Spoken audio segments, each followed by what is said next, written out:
Sometimes you simply cannot swap out one thing that is called flour for another thing that is called flour. And today, I'm going to show you why.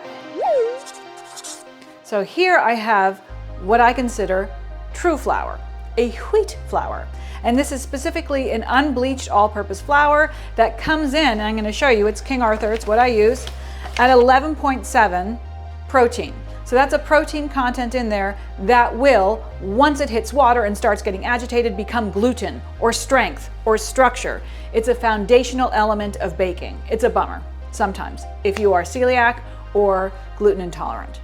Over here I have a really great gluten-free flour mix.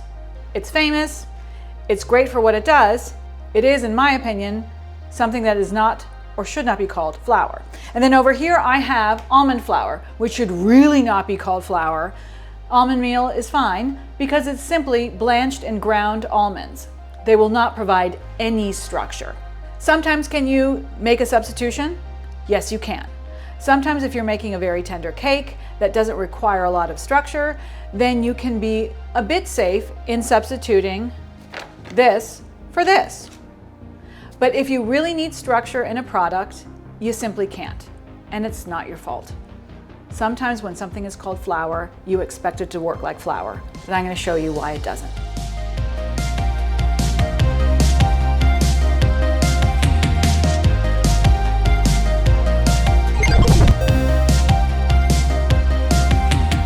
Strudel dough, which we're making today, where structure, the gluten development in the dough, is fundamental to the whole thing working out.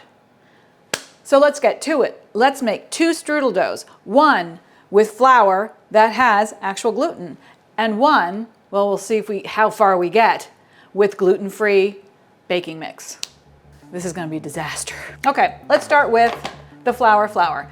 Strudel dough is super simple, and if you have ever seen a strudel, strudel means whirlpool. It is a dough that is stretched incredibly thin, and then you whirlwind it with the ingredients. What is important is that it has structure so that you can stretch it, and that structure comes from gluten formation. Let's form some gluten.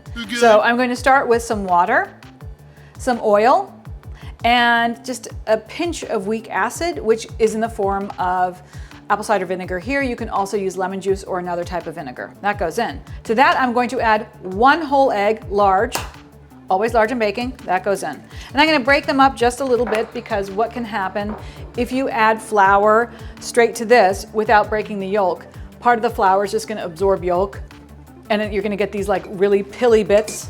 So I always break. That's all you need to do.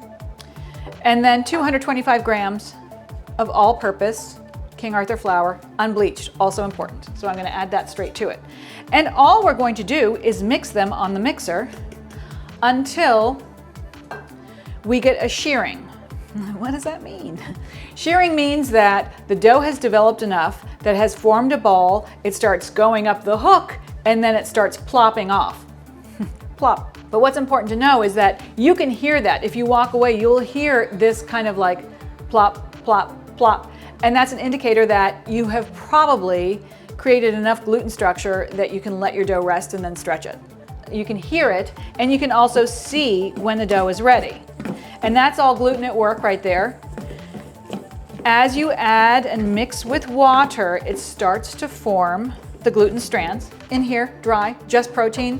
When it hits the water, it starts creating gluten.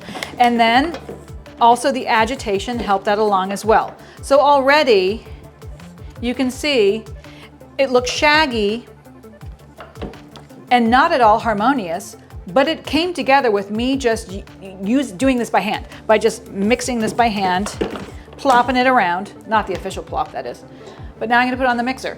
This should take about 10 minutes. You need to do a lot of agitation to get enough structure in this to be able to stretch.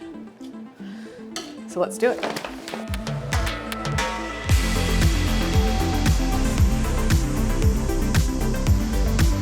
I hear plopping. It's starting to shimmy up the hook. It's making a plopping sound. So I have some plastic wrap at the ready. I'm going to spray it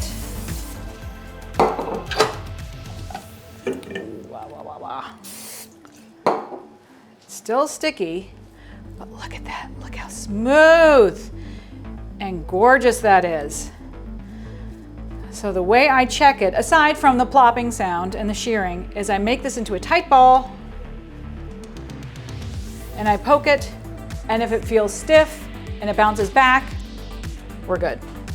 So this needs to rest for about an hour or overnight, and then we can start stretching like a strudel should be stretched. And now we shall do the gluten-free alternative. And honestly, it's just silly that they're called flour at all, because oftentimes recipes will only say flour. They won't specify whether it's all-purpose, cake, pastry, bread, which in and of itself is a sin. If you do not know any better, why wouldn't you think that you could use this instead? It's just not fair. So look for recipes that literally say what they're looking for. If it does not say gluten-free flour, don't put it in there. But also you're looking for recipes that are specific enough that they say all-purpose or cake. And some recipes are really great and they will tell you whether or not you can make a substitution. This ain't one of them. I'm gonna do everything the same way. I'm gonna break up that egg. I'm gonna put myself into the position of a person who thinks it says flour, why can't I use it as flour? So I'm gonna go about making it as if it really were. It's not. So in it goes. And like I did with the all-purpose flour, I'm just gonna use my hook and do an initial mix. Mix it on up. Now, before I could pick it up and it was a nice blob, and this is looking a little blobby, so it's a blob. Hey, that's a blob. So let's put it on the mixer and see if it starts plopping. Because it's not even engaging the hook, let's give it a chance and use a paddle.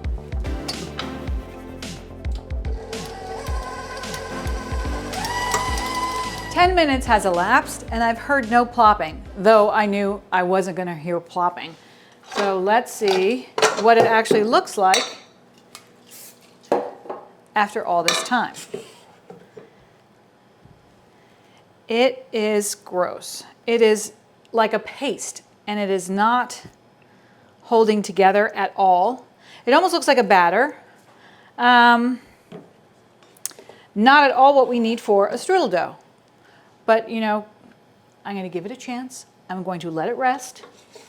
See if it somehow miraculously comes together and does something that we need. It's not gonna. Just, if I can just show you, just, ew.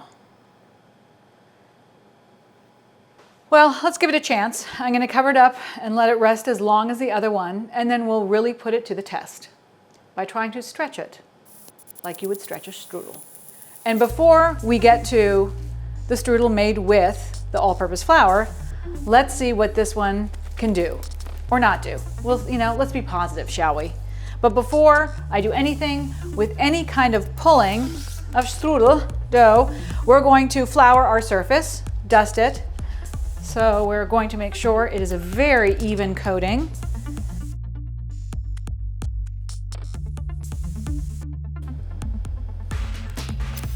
That's not gonna work. That's not gonna work. That's not gonna work. I have secretly swapped one of my students' doughs with a gluten-free dough instead of a wheat dough, and we shall see what happens when they discover my switcheroo. Yep. Oops. Lay it down. So, lay it down. Yeah, just, there you go. Mm-hmm. Remember, you can, yep. Take deep breaths. Go slowly. Go slowly. Stretch. Stretch. Okay. Stay right there. Okay. Pull it like this. Cookie dough. Pull it. Can it stretch? Wow. All right, Carolyn. You've been punked. Okay. Why is there like It's like cookie dough? It's like cookie dough feel, you know. So it's like Play-Doh. Yes, Play-Doh. So it's exactly this. Everything is exactly the same, except for the fact that this was gluten-free dough, and because it doesn't have the gluten present, it cannot stretch. It cannot hold its shape. Not at all. Not even if you let it set. Now you can go still home. have to stretch it. Kidding! It was pulling apart. It had no structure. It's the gluten in the flour that allows the dough to stretch and stretch and stretch. That's its strength. That's its power. Well, let's see what that really looks like.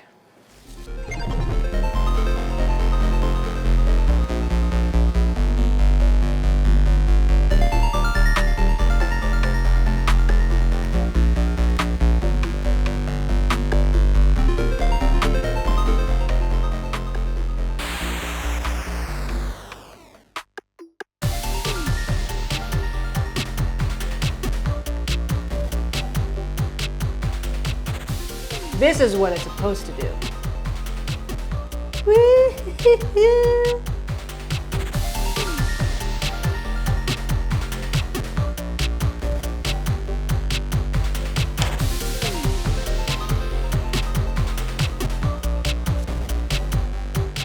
And you should be able to see the pattern of the tablecloth through the dough, or more officially, you should be able to read a newspaper through it.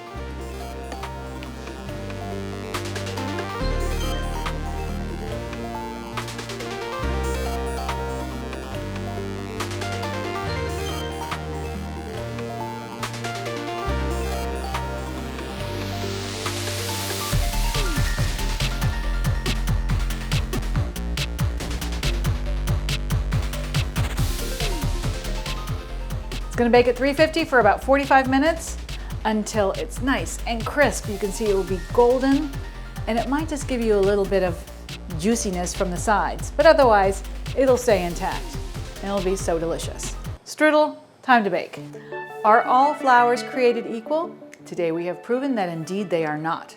By making a strudel dough, we showed that you cannot substitute gluten-free flour for one that is full of gluten because they simply don't have the same kind of stretch.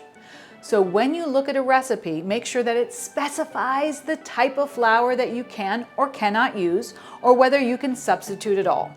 That way you'll be sure that whatever you bake or make will be perfect and something that your whole family will enjoy eating.